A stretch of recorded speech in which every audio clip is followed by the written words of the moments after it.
Neymar বিশ্ব ফুটবলের রাজা হতে না পারা এক দুঃখী রাজকুমার।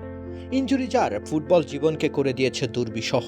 হয়তো 2026 সালটাই তার ফুটবল ক্যারিয়ারের সমাপ্তি অধ্যায়।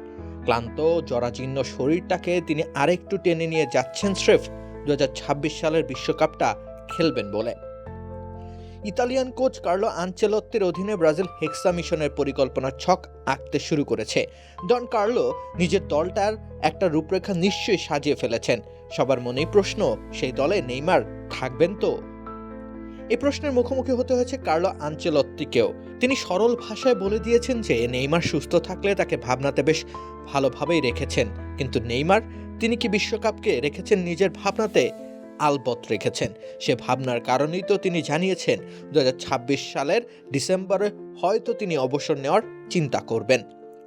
যখন পৃথিবীতে নেমে আসবে শীতল বিষণ্ণতা, ঠিক তখনই বরফের চাদরে লুকিয়ে যাবে এক আক্ষেপের সভ্যতা। যে সভ্যতার অধিপতি ছিলেন নেইমার জুনিয়র, যার পায়ের কারিকুরিতে মুগ্ধতা ছড়িয়েছে সুদূর লাতিন আমেরিকা থেকে এই বাংলার মাঠে প্রান্তরে। ব্রাজিলের যোগবনিত বেঁচে ছিল যার পায়ে, সেই তিনিই গুটিয়ে ফেলবেন নিজেকে।